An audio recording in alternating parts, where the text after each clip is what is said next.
Just seeing Cyberpunk 2077 run this well on an iGPU is absolutely amazing. I mean, I'm kind of blown away here.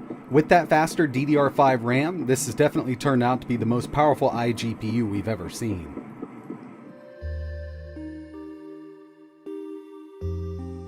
What's going on, everybody? It's ETAPRIME back here again. Today we're going to be taking this Ryzen 6000 powered mini PC to the next level by adding faster RAM here. Now, if you watch the channel, you've probably seen this a couple times.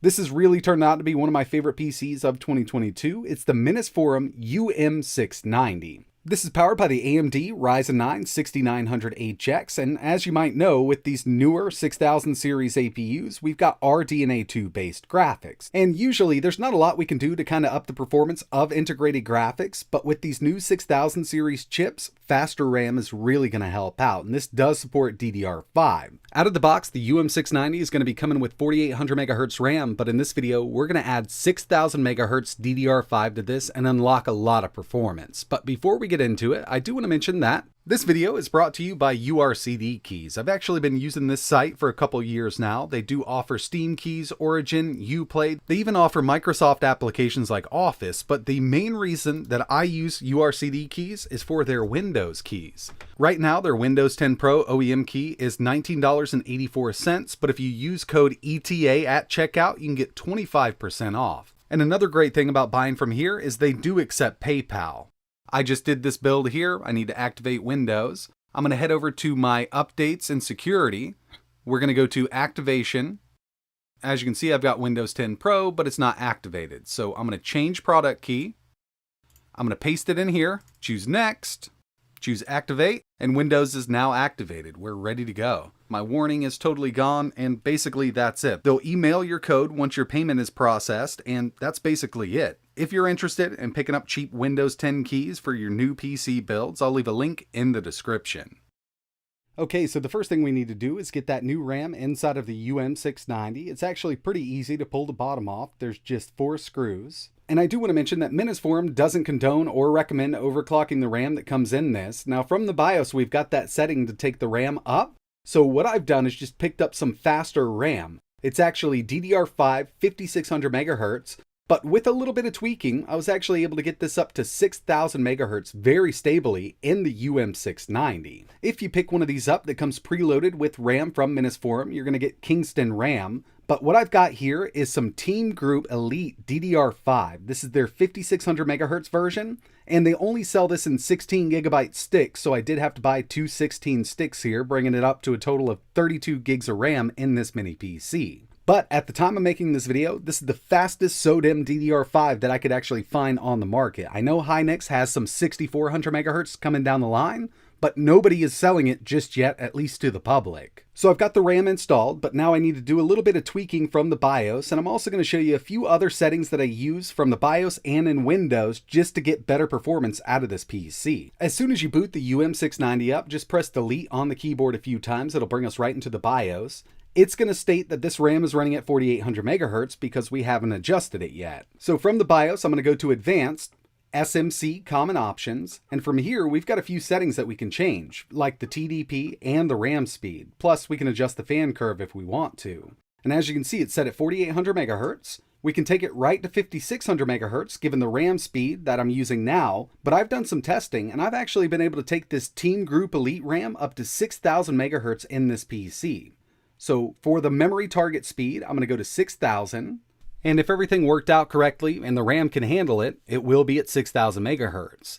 Now when it comes to the system configuration, this is going to actually change the total TDP of the CPU. We've got a setting here for 65 watts, but it actually defaults back to 30. But I always set this to 54 watts, and with this, we've actually got a boost up to 65 watts, which will help out for a little bit, but it'll come right back down to around 54 to 55 watts.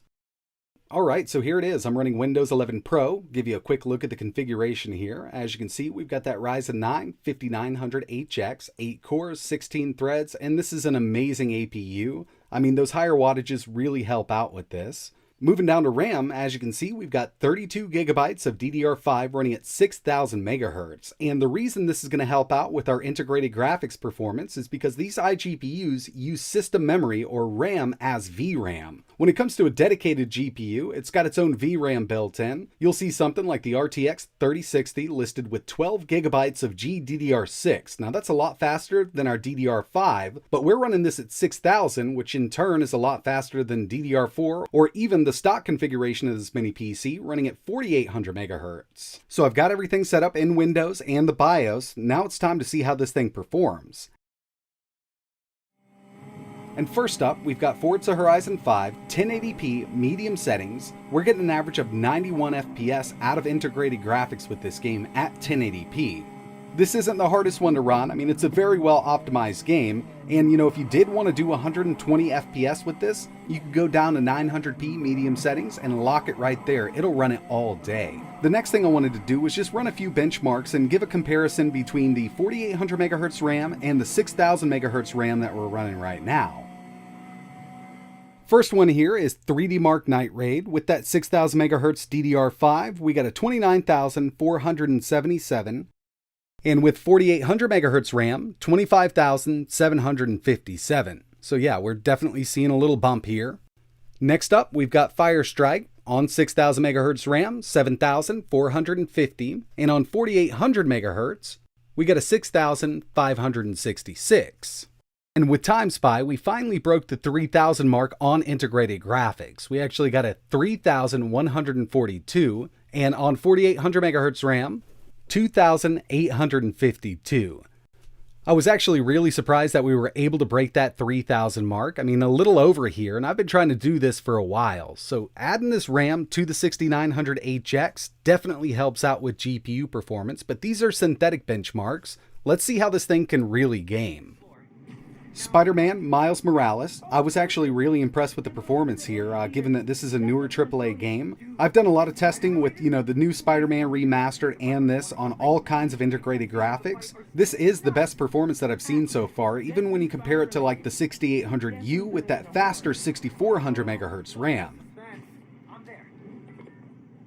Here's Cyberpunk 2077, low 720p, and we're getting an average of 87 FPS out of this game. If you've tried to run this on even a dedicated GPU, you know how hard it can be to run. And of course, we're at low settings 720p. We're still working with an iGPU, but this is really great. I mean, to be able to play this over 60 FPS on integrated graphics is pretty amazing if you ask me.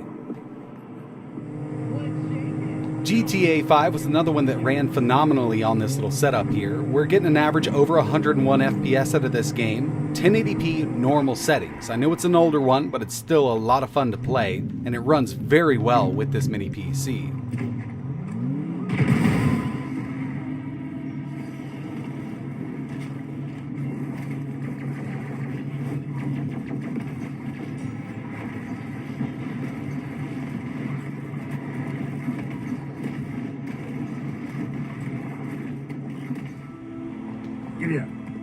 Here's The Witcher 3 at 1080p with a low-medium mix. We're getting an average of around 71 FPS. If you wanted to take this down to 900p, it actually jumps up quite a bit. You can get an average of around 92, but at 1080, still fully playable.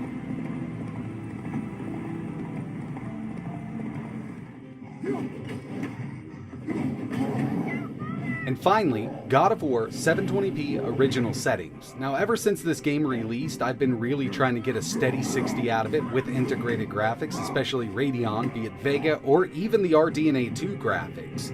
And with this running 6000 MHz RAM, we can actually get an average of 68 FPS out of this game.